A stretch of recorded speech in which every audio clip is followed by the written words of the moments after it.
I'm interested in human nature. And in particular, I'm interested in aspects of human nature that pertain to our morality, to our sense of right and wrong. And as a starting point in my work, I tend to begin with Adam Smith, the great Scottish scholar. Now, many of you know Adam Smith as the founder of economics. He was the author of Wealth of Nations, which argued, among other things, that a system that had selfish individuals can, under the right circumstances, develop into sort of a system which actually confers benefit to everybody through the invisible hand of the market. And, a lot of people have different views on this. But what's important to realize is that Smith never himself believed that people were naturally selfish. In fact, his first book, for him the better book, is The Theory of Moral Sentiments, which is all about our moral psychologies. And he begins the book, the very first words, with a claim about human nature that to me rings true. However, how selfish soever man may be supposed, there are evidently some principles in his nature which interest him in the fortune of others and render their happiness necessary to him. That we often derive sorrow from the sorrow of others is a matter of fact too obvious to require any instances to prove it. And there's a lot of illustrations of this, but my favorite one comes from a psychologist, Thorndike, in the 1920s. So Thorndike was interested in what people like. And he decided to use a very simple method, a method used actually by behavioral economists and psychologists. Now, how much would people pay? So if I want to know how much you like something, I say how much you pay for it. And if I want to know how much you don't like something, I'd ask you, how much would I have to pay you to do it? So he asked people, how much would I have to pay you to eat a worm? He asked people, how much would I have to pay you to live the rest of your life in Kansas? He was a big city guy, and to him. But I'll give you a couple of examples. One is, and answer this in your own head, how much would I have to pay you, Thorndike asked, to have one of your teeth removed with a pair of pliers? No anesthesia. So think about a number. Maybe some of you say there's no money in the world, but think about a number. And here's the number he got. And what I've done is I've taken his $1920 and turned them into contemporary dollars. So this is what the number would be now. Is that much money? And some of you might be thinking that's low, some of you think that's high, but that's what it comes up to. But he asked some other questions too, and the absolute numbers don't matter, but the comparison is interesting. Another question was, how much would I have to pay you to kill a cat with your bare hands? So everybody come up with a number right now. And that was the number he got. And as you see, it's over twice as much. Now, your mileage may vary. Some people might say, I would never do that for all the money in the world. Others would say, I'll do it for free. But for the most part, it seems like from his sample, there's an intuition here, which is that people would rather suffer an agonizing and disfiguring experience than do something terrible to another creature. And that says something, I think, about our human nature. Smith goes on to talk about the psychological mechanisms that might underlie our kindness. And one is what he called sympathy and what we would now call empathy. He describes it like this. When we see a stroke aimed and just ready to fall upon the leg or arm of another person, we naturally shrink and draw back our own leg or our arm. And when it does fall, we feel it in some measure and are hurt by it as well as the sufferer. And here's an illustration. There's a lot of neuroscience research looking at the underlying processes from which empathy derives from. And there's a lot of excitement, controversial, and I don't totally buy it, about mirror neurons in the brain that respond the same to one's own actions and another person's action. I tend to think this is a little bit overhyped, but it does seem clear that we do have a general propensity to reflect the actions and thoughts of other people. One example of this is from a soccer game. This guy misses a big kick. He's anguished. He puts his hands on the side of his head. That's not very interesting, but look at the people around him. Now, I'm a developmental psychologist. So the question that I ask is, where do these moral sentiments and other things like moral judgments come from? It's possible that everything Smith says is correct, and yet still it's a developmental accomplishment. It's learned through culture and through parents that we have no moral sense to start with. And in fact, for much of our intellectual history, philosophers and psychologists would agree that we're moral blank slates. We start off with nothing. This was nicely satirized in this Onion headline. The idea that, children are... unrepentant sociopaths.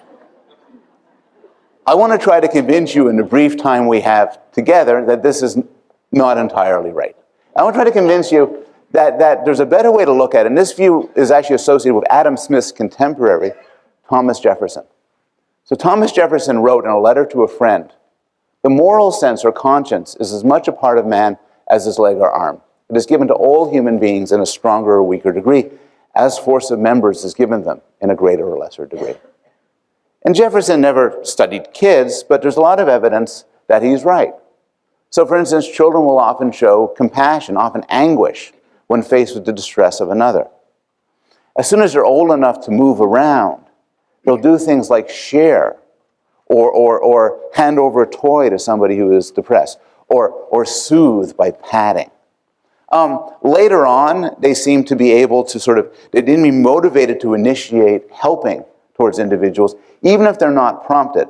So a nice study of this was done by Felix Varniken and Michael Tomasello, where they put toddlers in a room, and they had somebody in some sort of trouble. And the question is, would toddlers intervene without being prompted or otherwise motivated? And here's a clip from one of their studies. Oh.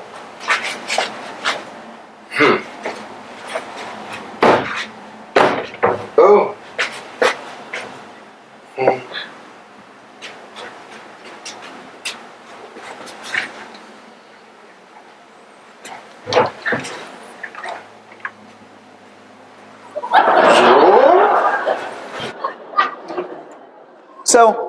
So this is one facet of morality, but there's other aspects of morality too. So this is Francis Hutchinson, who was Adam Smith's advisor when Smith was an undergraduate. And Hutchinson described what he was talking about, what he called a moral sense.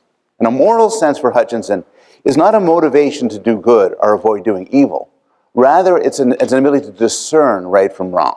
As on analogy of a perceptual sense. You could see color, you could hear sound, and you could tell right from wrong. And with my collaborators at Yale, in particular my wife and my colleague Karen Wynn, we've been looking to see whether babies possess this sort of moral sense. So in our initial studies were done with Valerie Kuhlmeier, who was a postdoc and is now at Queen's University.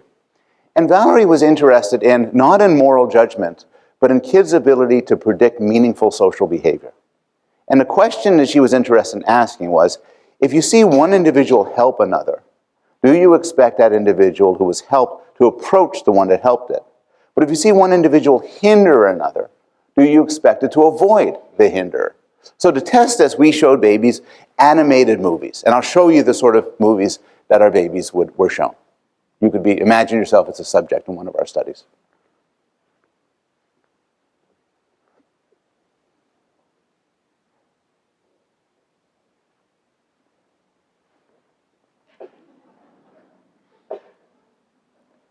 And then babies would see either this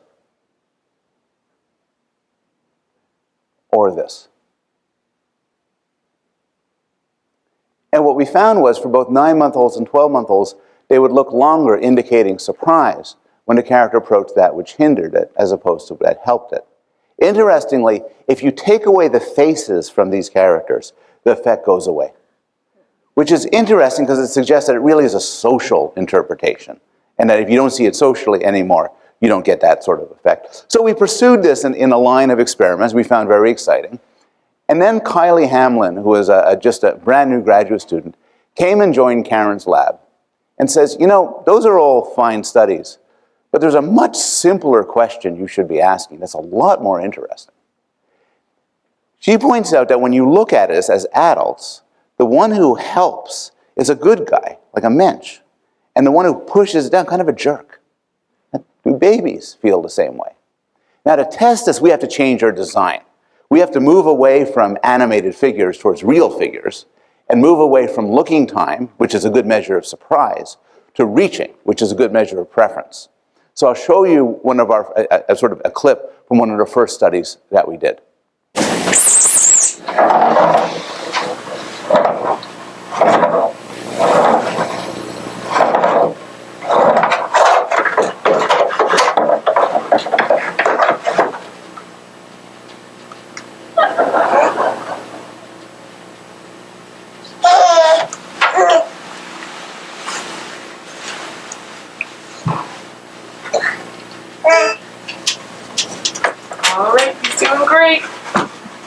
you're ready, up goes the curtain.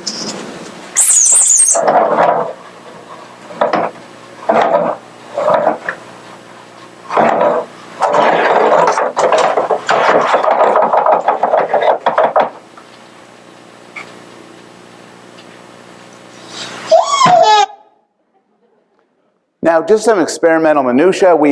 For all of these studies, the color, shape, and side of the character was counterbalanced. So if babies had a preference to go for the left one, or the blue one, or the square one, it would wash out across the study. 'Cause sometimes they'd be good, sometimes they would be bad.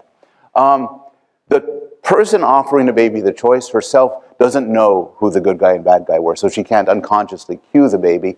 And the parents either close their eyes during choice, or in some of our studies, they have a visor blocking their vision, so they can't also sort of cue their baby to the right response. This is what a choice looks like.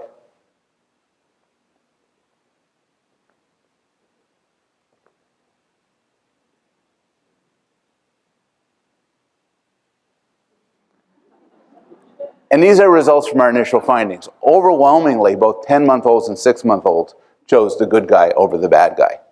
So we published this and several other studies in the journal Nature, and some people liked this work. We were very happy. Other people thought, this is awful. This is, you're concluding a lot from a single paradigm, the up the hill, the down the hill. Maybe there's something funny about that. And they're exactly right. And what we've done over the 5 years that followed was do a series of other studies where we did other sort of one-act plays. 6 of them by now, 6 different types of one-act plays. And we found for each one of them, the youngest babies we could test tell the good guy from the bad guy. So rather than throw a lot of data at you, I'm going to put you in a position of the child. I'm going to show you one of our other one-act plays, and you tell me, you respond, whether you could tell who the good guy and who the bad guy is.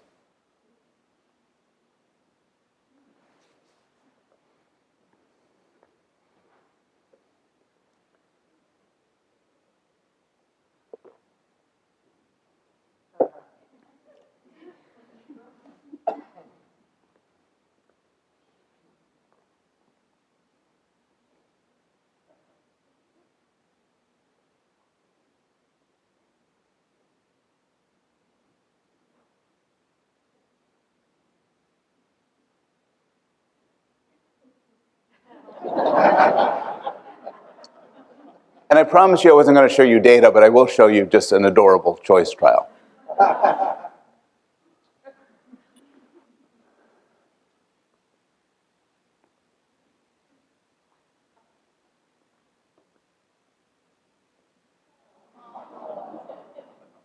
Now, so we did a series of studies like that, finding preferences for the good guy and for the bad guy. But a perfectly legitimate response, and one we struggled with, was, how do you know it's moral? How do you know it's the same sort of thing that adults do when we say, that's right and that's wrong? And it turns out this is a very difficult question. Philosophers have no criteria that they agree on, as even for adults, is what constitutes morality. So we explored different options. I'll tell you about one direction that we took. And to tell you this, I want to tell you a story. This guy in London a few years ago loses his cat. It was an outdoor cat, but every evening it came back when he called it, and one evening it doesn't come back. So he looks for it. He can't find it. He goes back to sleep, goes to sleep. The next morning he goes to take out the garbage, and he opens up the garbage bin, and there's the cat inside the bin. So he wonders, how did the cat get inside the bin? Well, London actually has cameras everywhere. So he found a camera pointing to the front of his house, and this is what he discovered.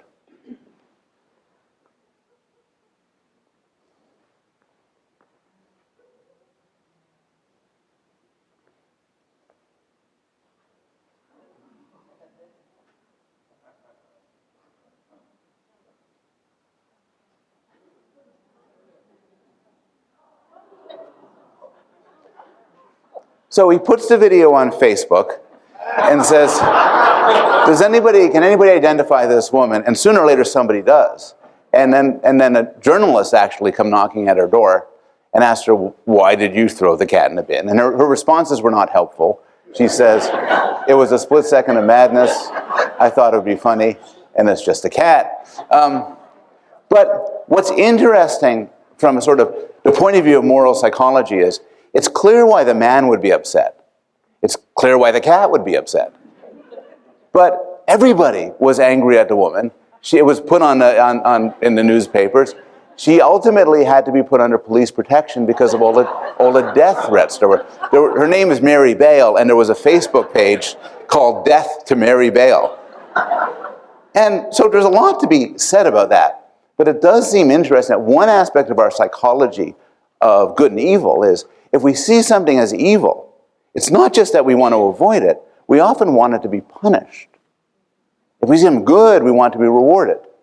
And so we decided to do this. We did our first studies with older kids, where we showed them good guy, bad guy behaviors, and then we saw whether they would respond by not now by approaching, but by giving a treat to one who they'd give a treat to, versus taking away a treat or punishing. And what we found was, overwhelmingly, when it came to reward, they would reward the good guy and not the bad guy. But when it came to punishment, they would punish the bad guy and not the good guy. In other studies with younger children, we found that babies like characters who reward good guys, but they also like characters who punish bad guys. I'll end this section of the talk with a clip of one child. This is not typical, but one child, after the bad guy, he took away something from the bad guy, but that wasn't enough. And he took justice into his own hands. You might be thinking now that, look, I'm telling you all the morality that is present early on, that we are fundamentally good creatures. This is not my claim. I do think we have a moral core, but I think this moral core is limited, tragically limited, and I want to talk about two ways in which it's limited. The first limit is that the scope of morality early on, the scope of caring and compassion, is very narrow. It's very focused on those around you. It does not extend more broadly. Well, why would I believe this? One consideration is evolutionary, which is I think these moral capacities have evolved through natural selection. As such, it would make sense for them to be discriminate in who they resonate to. A creature that cares more for its friends than its strangers, who cares more for kin than stranger, would do better off than one that was indiscriminate and didn't care. Then there's cross-cultural evidence. So in a world, I'm surrounded largely by strangers here, but we are all getting along and conversing and everything. This is not the natural state of humans. In most small-scale societies, people respond very differently to strangers. This is Jared Diamond talking about the small-scale societies of Papua New Guinea, and he writes, "To venture out of one's territory to meet other humans, even if they lived only a few miles away, was equivalent to suicide." Margaret Mead was famously positive about the lifestyles of small societies, saying that they're better than our society in many ways. When it came to strangers, she was kind of blunt. Most primitive tribes feel if you run across one of those subhumans from a rival group in the forest, the most appropriate thing to do is bludgeon him to death. Then there's children themselves. So children often get extremely anxious when approaching strangers, something that developmental psychologists have helpfully called stranger anxiety. People say we're not theoretical, but yeah. Now, what about those cases? I started off my talk talking about the kindness and generosity of kids. All of that is true. But what I didn't tell you is that it's discriminate.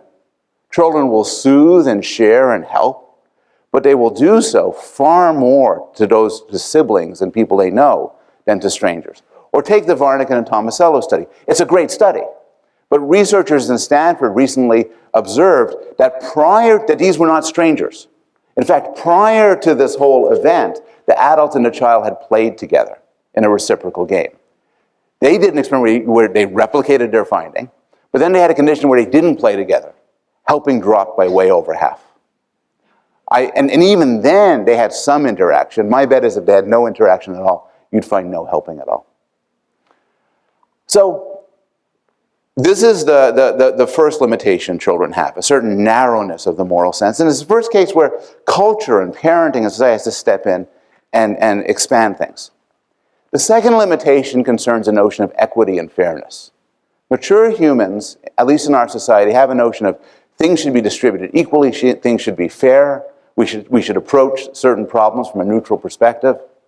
But this does not appear to be natural. In fact, it takes a long time to develop in children, even within our society. And one illustration of this is some studies I've done with a graduate student, Mark Sheskin and Karen Wynn, was we decided to modify some behavioral economics games for use with children. And what they did was they get to play a game for poker chips. And the poker chips are later redeemed for toys. So they really want to accumulate the poker chips. And what they get to do is they get to choose whether to do the green one. And in this case, there'd be one poker chip for the child and one poker chip for another child, a strange child. Or the blue one, 2 for the child, 3 for the strange child. And we use this method to see what do they think is fair? How do they want to distribute things? And so one of our contrasts is 1-1 versus 2-2. And that means 1 for the child and 1 for the other child, and versus 2 for the child, 2 for the other child. Now, if children are greedy, they should choose 2-2, because they get twice as much. If children are generous, they should choose 2-2, because the other kid gets twice as much. And reassuringly, at all ages, children choose 2-2. But now consider these contrasts, and play them out in your head as I talk them through. Imagine, try to feel what temptations you feel. You might imagine that they would choose 2-3 over 1-1, because they get twice as much for themselves, 2 versus 1, and 3 times as much for the other person. You might imagine they would choose 2-2 over 1-0, because they get twice as much for themselves, and they get far more for the other person. But there's something funny about these distributions, and that was intentional. It's true that everybody gets more when you choose 2-3, but that means the other kid, this anonymous stranger, gets relatively more than the child. Everybody gets more if you choose 2-2, but then the child's giving up a relative advantage that he'd have from 1-0. And what we find for children up to the age of 8, they go for the smaller amounts. It's not that they're selfish, they're worse. They will give up resources, either not to find themselves in a relative disadvantage, or so as not to give up a relative advantage. I mentioned this to my lab group. Actually, I mentioned this first to a Jewish group at Yale, Hillel group, and somebody came up to me and said, there's a Jewish folktale like this. An envious man comes down to earth, an angel comes down to earth and finds an envious man and says to the envious man, I will give you anything you want, but I will give you your neighbor double. And the man thinks for a bit and says, I want you to pluck out one of my eyes. And then I told this to my lab group, and one of my students said, hey, there's an Irish folktale like this. And the punchline is, I want you to beat me half to death. So all of this supports a character, Kingsley Amis Kingsley Amis novel saying, it's no wonder that people are so horrible when they start their life as children. I will tell you, by the way, this is not uniquely human. So this is a study by Franz de Waal and Sarah Brosnan with capuchins. And the idea is that they give a token and they get a prize back, either a cucumber or a grape. Now they like cucumbers and they like grapes, but they like grapes a lot more. So the one on the left gets a cucumber, but then observes as the one on the right gets a grape.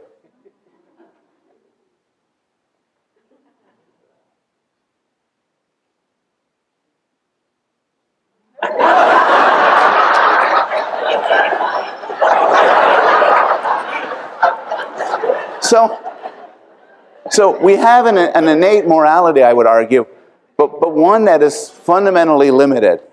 And the question is what happens to us through the course of development that transforms us, that expands our moral circle, that gives us an understanding of fairness and justice. And there's a lot to be said about this. I just have a few minutes.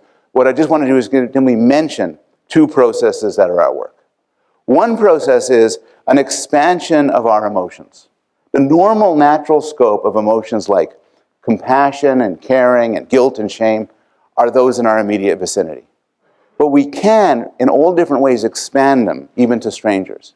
And this is actually one of the powers of fiction and one of the powers of journalism. The philosopher Martha Nussbaum points out, although all of the future citizens who saw ancient tragedies, she saw them Greek tragedies, were male.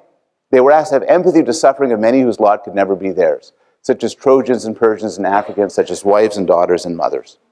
This could have a tremendous force, I think, for good. And there's real-world examples like this. This is Harriet Beecher Stowe.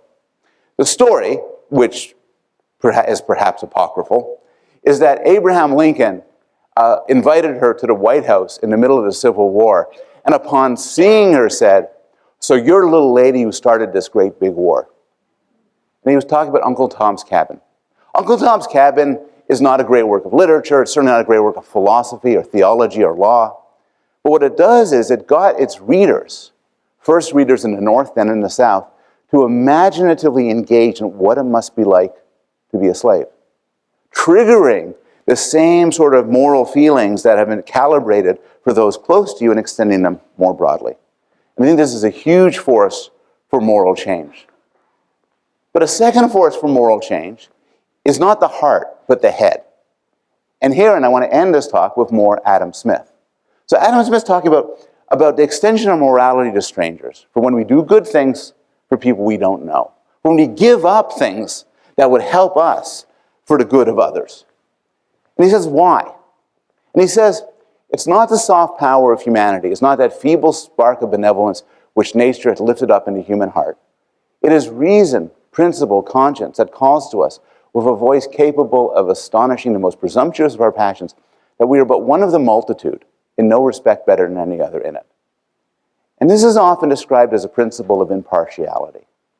The principle of impartiality shows up in every religion there is, in every variant of the Golden Rule, and also in every philosophical tradition, from the consequentialist to the deontologist to social contract theory. What they all share is the insight that none of us, that in a deep sense, none of us are special. We could have just as well been somebody else. And that to be a good person ultimately requires the reasoning capacity and the self-discipline to pull ourselves out from our individual situation and see the world as a whole. There's all sorts of arguments for it, but my favorite summary of it is from the Humphrey Bogart character in Casablanca. And I will spare you my attempt to imitate it, to give you his voice, because I did that once and it did not go well. So, spoiler alert, he's telling his lover at the end of the movie that they have to separate, acknowledging that this would cause sadness to her, to him, and to another person. But in explaining why, he says this: it doesn't take much to see that the problems of three little people don't amount to a hill of beans in this crazy world. And that sort of moral insight is extraordinarily powerful. And it's something that good societies and good parents and good teachers nurture in developing children, to allow them to take a broader picture, to extend morality away from their personal circumstances and turn it into sort of a real morality, which might involve sacrifice for the good of others, even strange others. I'm interested in the origin of human kindness, and I think that the answer to this has two parts. One is that we're born with it, that we have as part of our innate evolved capacity some degree of empathy, compassion, care, some capacity to tell right from wrong, even some rudimentary sense of justice. But the other part is not part of our biological inheritance. It's something which has been hard fought over human history. And to the extent we're fully moral beings, it's the product of our compassion and our imagination and our extraordinary powers of reason. Thank you.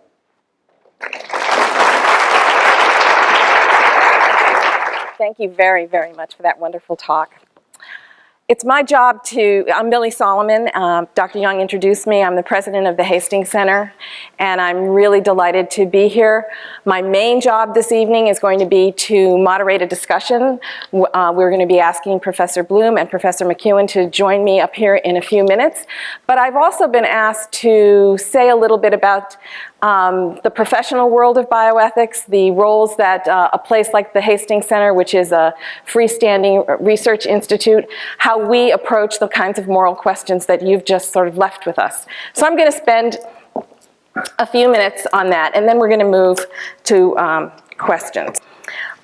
The Hastings Center is an independent, nonpartisan bioethics research institute. Our scholars examine ethical questions in health, healthcare, and life sciences research. We work with scientists all around the world, a special kind of scientist who's interested in the social and ethical implications of their discoveries. So you can imagine how pleased we were to be invited to participate with Rockefeller in this evening, given the extraordinary preeminence of Rockefeller University in life sciences research. The Hastings Center is located in about an hour north of here in the beautiful Hudson River Valley. That's a view of us at the fall. This is the view from our veranda, and we welcome visitors. We have an open door policy, and we hope that you will come and see us. In reflecting on Paul's presentation, it's very plain that we can't leave morality to biology. It's wonderful that we have neural circuitry and the brain infrastructure to see our ability to make moral discernments at such an early age. But as he's just ended, it's clear that there's no guarantee that we're going to use those powers on the basis of altruism or other sound moral principles. In fact, many decisions that look rational and altruistic are actually emotion-driven and self-interested. And many of the claims that people make when they make moral arguments are actually just post hoc justifications for what they felt about the situation to begin with. So there is no alternative but to say, how can we develop our magnificent reason, as Paul ends his book with that phrase, how can we develop our magnificent reason so that we counterbalance any of the other inbred or given capacities we have that may limit our altruism. In a way, I feel that you've actually made a case for ethics and for the work that a place like the Hastings Center does, and for ethics education. So what I want to do in the very few minutes I have is kind of describe what ethics is in the professional world in a very superficial but quick glimpse, and then talk about ethics education and what we've learned from our experiences with young people. So what's a working definition of ethics? Well, one definition is that ethics is an endeavor to decide what the best thing is to do on the basis of impartiality and reasons for one's positions, defensible reasons. Bioethics is that corner of ethics that's concerned with ethical questions that arise in health, healthcare, and biomedical research. So I want to take up this issue of impartiality first. John Rawls, the great 20th century political philosopher, recognized the centrality of impartiality a good 50 years before Dr. Bloom's data. He realized that we couldn't build a sound society on the basis of the altruism of our citizens. We couldn't count on altruism. And instead, he posited a process to ensure a just society. He wanted us to imagine a situation in which citizens were unaware of the place they would hold in the future society they were building. So nobody would know if they were going to be rich or poor, well or badly educated, the child of a college professor or a migrant laborer. And he described this state of not knowing as being behind a veil of ignorance. And he didn't mean, by ignorance, he didn't mean stupidity. He meant this aspect of not knowing what your place was going to be. And this veil would ensure that laws and policies were likely to benefit everyone, that nobody would be able to craft something to advantage themselves. Again, not because they were altruistic, but because they wouldn't know their position, so they wouldn't be able to skew it. So impartiality is a central feature of ethical inquiry.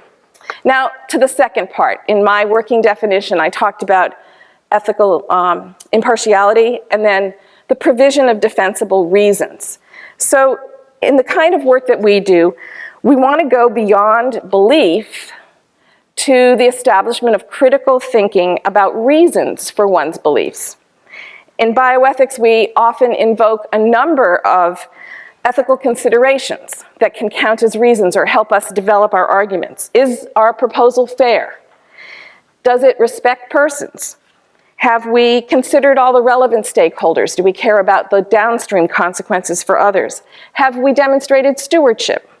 In other words, key concepts that reflect shared values and the kinds of people that we hope to become and the kinds of communities that we want to build.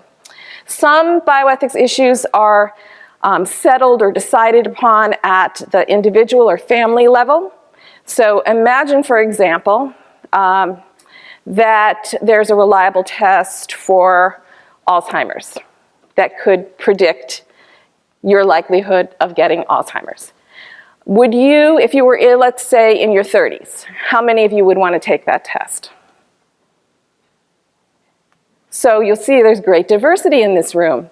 And this is very typical of these kinds of decisions, that reasonable people would disagree about what they want to do. Now, other kinds of questions don't happen at the level of the individual. They're collective, they require collective analysis, collective deliberation. Should we legalize physician aid in dying? Should we allow parents not to vaccinate their children? Should we have a ban on genetic engineering in humans? These are questions that require deliberation. And in our society, they are mainly deliberated amongst experts. They mainly happen among academics. And certainly the scholarship that we do at the Hastings Center is of that nature, but we also have a commitment at Hastings to public engagement and believe that public's deliberation on these issues is absolutely central to democracy. So that's one of the reasons we're thrilled to be sponsoring a public event like this. But the third thing that I think is important is that we're talking about children. We're here at an event that's filled with a room full of parents who care about their responsibilities towards their children. A third area that we have a great deal of commitment to is in how do we engage young people in these kinds of deliberations to help them develop these abilities, especially to help them become active, reflective citizens. And so in the last few minutes, I want to focus most on the experiences that we've had in cultivating cultivating critical reasoning in the moral domain among teenagers. So you've seen something about this in young babies, and I'm going to talk a little bit about teenagers. We've had, our scholars have been involved in 3 programs that are focused on ethics education for teenagers, 1 at the middle school level and 2 at the high school level. 2 of those 3 programs was headed up by Josephine Johnston, who is a lawyer and a bioethicist at the Hastings Center, and she's here this evening, so people can direct questions to her about these as well. In all 3 programs, we placed the mantle of a bioethicist on the shoulders of these young people. In other words, we treated them as serious thinkers, and we gave them the same problems that scholars address. Of course, we gave them some scaffolding, some support. We introduced some of those key ethics concepts that I mentioned a few minutes ago. We talked about respect for persons and what that means, fairness, stewardship, etc. And we encouraged them to identify their own positions, but we challenged them to provide reasons. Each of the programs was different in emphasizing different things. I have just a minute or 2 left. I'm going to share with you, I did some screen grabs of a website that came out of one of these 3 projects. We call it simply the Bioethics Project at the Hastings Center, and it was in collaboration with a school where we piloted this. And the project begins with an Uber theme, a theme for the year. In the first year, the theme was medically modified humans, which was an opportunity to think about the whole broad area of enhancement. And each of the students, after an intensive sort of orientation for a beginning workshop, select a subtopic under that large rubric, and they're challenged to develop an analytic paper. They bring their paper in progress out to the Hastings Center and they get feedback from all of the scholars. They complete it back at their school. And at the end of this process, they present their findings at a community event which they've organized so that it's a community opportunity. And I just want to show you quickly some of the topics that these young people were not afraid to handle. Making humankind machines, mortal is the new immortal. Looking at cosmetic surgery and the role of the mass media in shaping the self-image of teens. These were very sophisticated topics that they treated very sophisticated, in a very sophisticated manner. This paper was on performance enhancement and the use of performance-enhancing drugs in sports. This paper looked at the use of psychopharmacologic agents like Adderall in high school and college students who did not have attention deficit disorder but wanted the academic benefits of the drug. So you can see that they were dealing with a lot of very serious and tricky issues. Each year we had a different Uber theme. This one was on what's the value of the human body, and the topics that the kids chose here had to do with a lot of ethical issues related to organ and tissue donation. And then the most recent year was on ethical issues in genetics. I don't have time to say more about how we've scaffolded these young people. I just want to leave you with the optimistic message that kids really do want to think and grapple in the moral domain. They want to figure out how to talk about issues where they disagree with one another, but neither they nor their teachers are very well prepared. There's a lot of obstacles to doing this well. We've learned some lessons about how to develop effective strategies. I don't have time to describe them, but I want to leave you with the insight that this is something that teenagers will respond to. And I hope you'll encourage your schools to make sure that they find ways to bring these kinds of value questions into the classroom. Okay.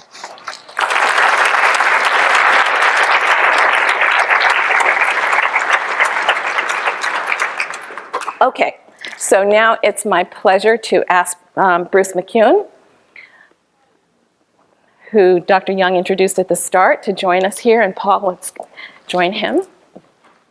Well, I'm going to use the prerogative of the moderator to start this off with a question or two, and then we're going to quickly open it to all of you.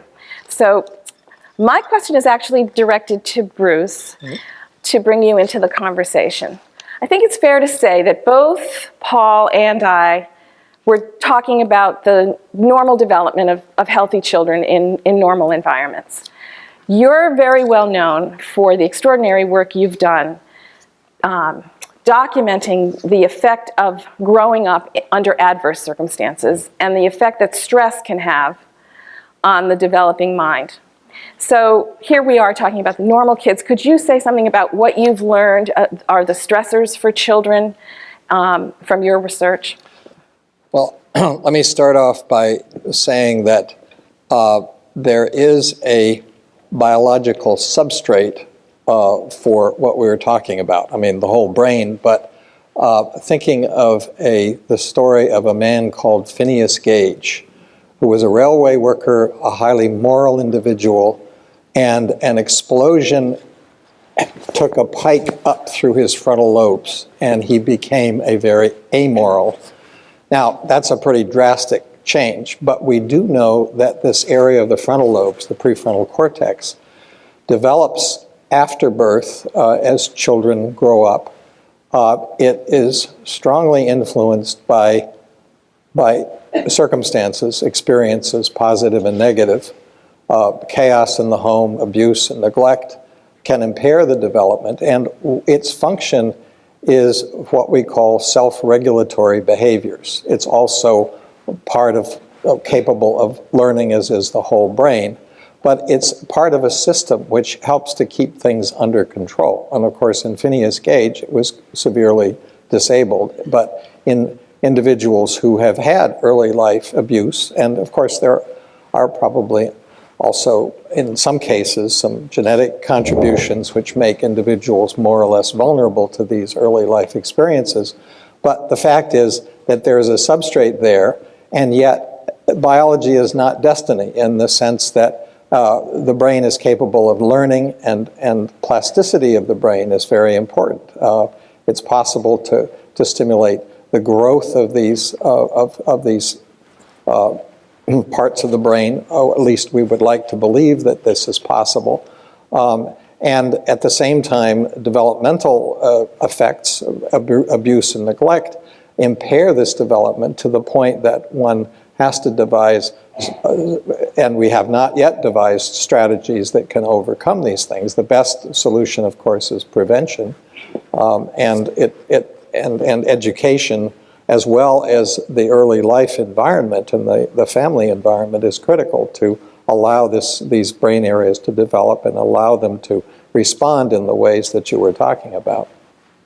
Great. Paul? I think that's a profound point, and a not very fashionable one, in a sense, which is, and one I totally agree with, but the fashion in a lot of contemporary philosophy and psychology is to reduce morality to the emotions, to gut feelings, to empathy, for instance. And I'm writing a book on empathy. I'm against it. And it worries me that people laugh when I say that, but I'll just say one thing in support of what you're saying, that Adam Smith at one point in his book says, what does it take to be a good person? And you would think, given he wrote so much on moral sentiments, he says, well, there's two things. You got to be smart, because you got to be able to see the outcomes of what you do.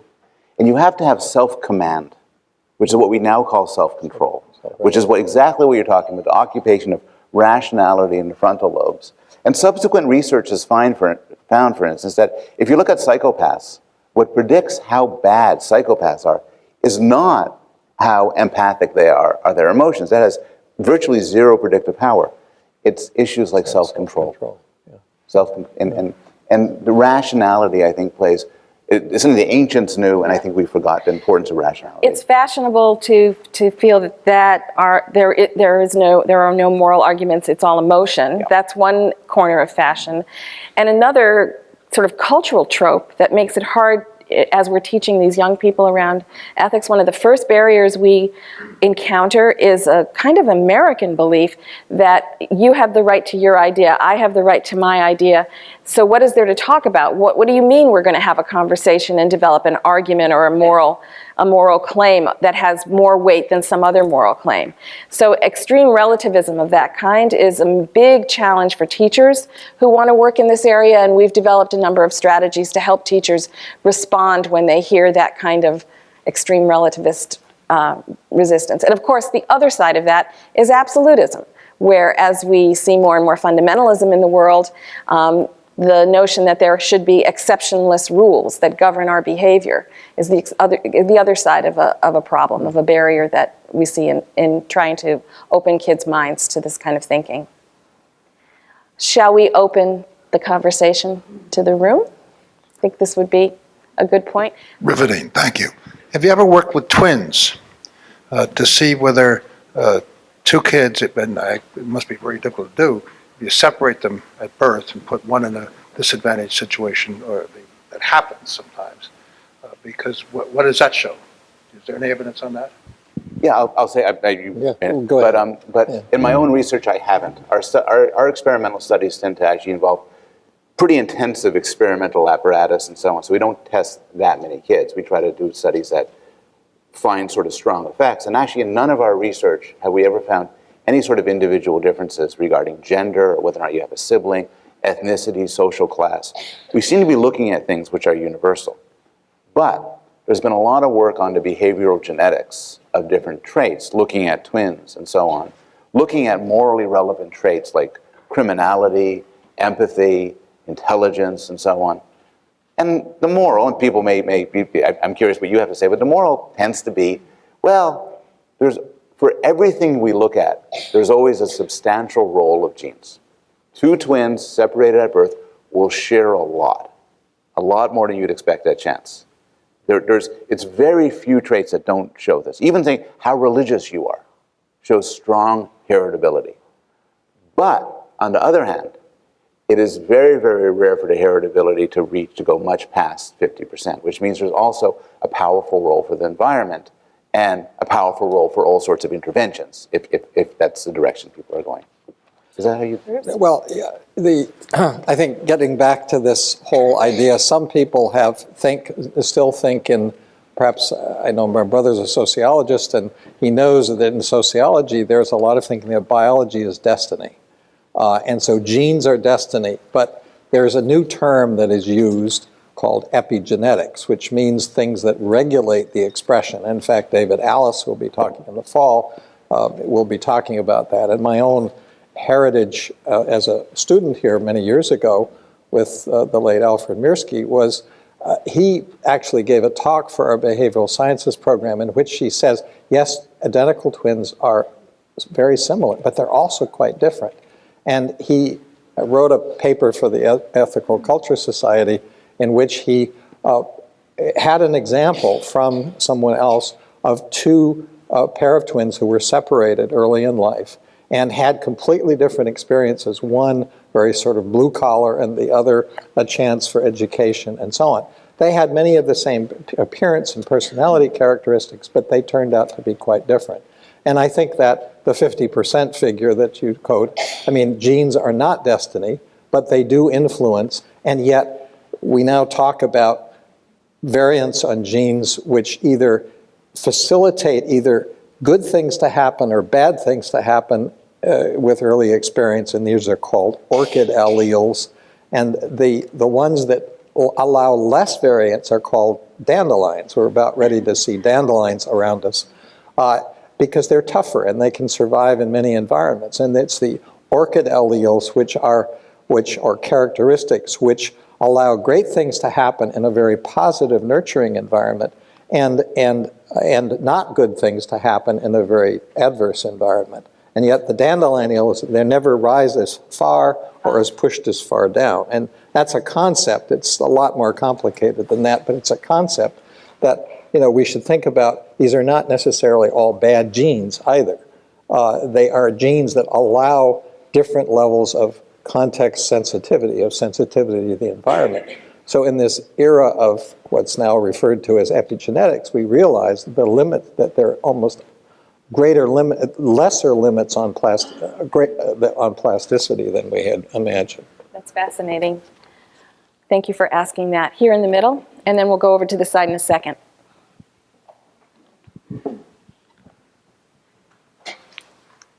Thanks. So I enjoyed your talks very much. I would like to go back to ask you a question about what you were just speaking about, empathy versus self-control. So in your talk, you painted a great picture of morality in babies, and then as they grow, this concept of impartiality, which is across all cultures, and everyone was feeling very good about it. But as parents, and parents, I'm sure I'm not the only parent of teenagers here, we see that something goes awry when they become teenagers. And I'm particularly interested in this concept of empathy versus self-control when we talk about social media, specifically because it adds an anonymous factor to it. You were talking a lot about strangers, but it's even more than strangers because you can be anonymous. So I was wondering if you could comment on it in those terms. It's a great question, and as a parent of teenagers myself, the social media is for me shocking. Though I am on Twitter, follow me, but it has a huge effect. My sons are always on Facebook, and I'll make one general comment, and my general comment is social media has exploded over the last decade, along with an increasing amount of violent video games and violent media. Corresponding to this explosion has been an unprecedented drop in every aspect of crime in America. We now live in the most peaceful time since about 40 years from now. I'm not for a minute saying that Facebook is causing the drop in murder. I'm not saying that. But what I am saying is people, and I am incredibly guilty of it, are very willing to assume the world is going to hell in a handbasket, and to see in these changes, which are genuinely appalling to many of us, the negative aspects. So I don't know. I could easily list 100 bad things about social media. But I could also easily list 100 good things about social media, including the fact that one of the great sources of sadness in our species is loneliness. And it used to be if you were different, you were screwed. You'd be white, people around you could be tremendously lonely. And the internet has enabled social media and so connections and a rich warmth, an expansion of empathy and love that wouldn't otherwise be available. I don't know how to balance the good and the bad. Just in terms of concrete parenting advice, I was wondering how you deal with children growing up, 7 to older teenagers, when they are facing things like bullying from other kids, being physically hit by another kid, whether to hit back or not, peer pressure, self-esteem, things like that. Everybody's smoking, so you should smoke, the morality that comes from peer pressure. Just concrete parenting advice.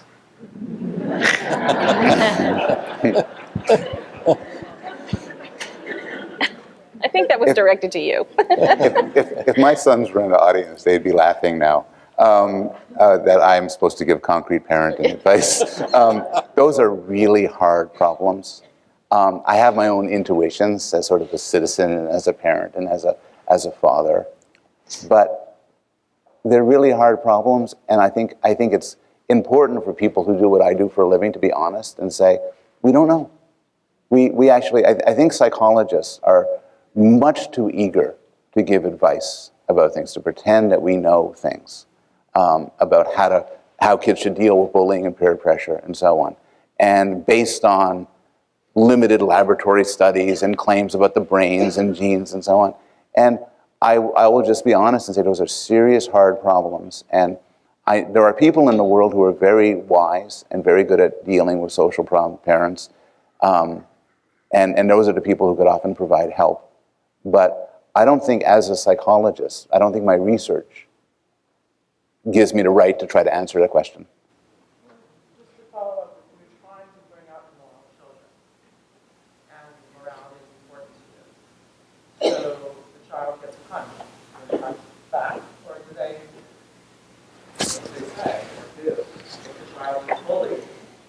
What do they say to the bully? Would, something like, how would you feel if I did that to you? Or, in other words, from a moralistic point of view, in terms of against empathy, better to have self-control, where does that fit in to those situations? It's not only one good question, it's two good questions. It's a moral question, which is what's the right thing to do if somebody assaults you? Should you always walk away? Do you have a moral right to retaliate, to threaten, to strike back? And, your mileage may vary. The second question is a question of the tactical question. What's the best thing to do? And one thing we know is a society like the United States, and even a society like New York City, is extremely heterogeneous. There are parts of New York City, there are schools where there is a sort of culture of dignity. Somebody bullies you, you say, this is ridiculous. How would you feel if somebody did this to you? You report it to authorities, and authorities will step in, and it's sort of a very enlightened cosmopolitan system. There's other places, the sort of places where I was raised when I was a kid, that are more like cultures of honor. And put aside the moral question, if somebody hits you, you hit them back twice as hard. And people may feel differently morally, but that's the smart thing to do, because even if you lose, you've demonstrated that you are not to be messed with. And what if and then, so these are why these are hard problems. Very difficult. My question might be more so for you, Dr. Solomon, and it has to do with unwitting, evolving perceptions of morality in bioethics, if I can put it that way. And by way of example, let's take Louise Brown, who I think is now 35 or 40 years old and was the first so-called test tube baby. And when she was conceived in vitro and later born, it was outrageous from a moral perspective. And there are many other examples, such as the baboon organ transplant in an infant 20 years or so ago. And yet, fairly soon after such things, as a culture, we completely forget that we were ever outraged by it. And that's not entirely because one generation dies and another generation grows up with it, but because we really do forget and we just get used to it. And do you think, for example, this could easily happen with reproductive cloning as opposed to just therapeutic cloning and other such issues, which we now presume to be understandably controversial, even outrageous, but in another 10 to 30 years, perhaps not? Well, that is another very good and very complex question. Yes, I mean, partly I think our ideas grow and change for good reasons, because sometimes we're shocked by a technology just because of its novelty, or it hits an emotional chord, but we can't really say what's wrong with that. And so we need to have the time and space to explore these. And but you're suggesting that perhaps there's also a slippery slope where where perhaps we should have trusted our intuitions, and we move down a slippery slope without the same degree of self-consciousness. I think it's a little bit of both. We need space and time to assess the social and ethical implications of emerging technologies. We don't always know what they're going to be. There's usually a wide range of response to these technologies, and we have a long history. Well, it's not so long. It's a field that's only been here since about 1969. So we have about a 40 or 50 year period of having space and having developed the sort of the tools and the history and the dialogue to assess them as they emerge. I don't think we can characterize it as one problem or not. It's a moving target. I would just add that so-called test tube babies are a wonderful example of why our intuitions often shouldn't be trusted. That things seem weird and disgusting and immoral, and then after things settle down, we see the world's become a better place. It's added pleasure and satisfaction, enriches people's lives, and has not added pain. It's not that to say that every innovation is good, but the arguments against a new technology innovation have to be substantive. It has to be, well, this will make the world worse, rather than, ooh, gross. Thank you so much for your talk. I have as what could be seen as another parenting question, but I think there's a little more to it than that. I have a teenage daughter, and I find that as much as I'd like her to do what I say, she tends to do what I do. And when I think about, she's going to college in a year and a half, and our friends always talk about all we can do is help them develop a solid core. So when they go into the world, they make the right decisions without the wisdom that maybe their parents have. And I guess my question is, how do you help develop a moral sense in your child that is aligned with your own beliefs? Without, that sounded a little, I mean, we want her to think for herself too, but. It's a great and very hard question. I mean, there are sort of low-hanging fruit of answers, or obvious answers, which is, it's important for a child to feel loved. I think it's banal, but it's true, that has to be a foundation for everything. I would think, and maybe this is more controversial, that children should feel free to explore, to argue and debate and reason about morality. And this carries risks. I mean, I think some people in the room would have this shocking feeling of having your child belong to a different political party than you are. If I could have a confession, my teenager at one point said he would have voted for Romney. What? I say, being a good liberal academic. So this is why I've encouraged you to think for yourself. What you going to do? I think at a very general level, love, compassion, care, make the kid feel valued. I think it plays a powerful role for giving them the presence to become a moral being, which I'm sure your daughter's up there for that. And then the rest, I think, to some extent, you have to run the risk that the child will go in different moral directions than you. A terrific discussion. I want to thank the audience for your interest, for your questions. Thanks for coming out tonight.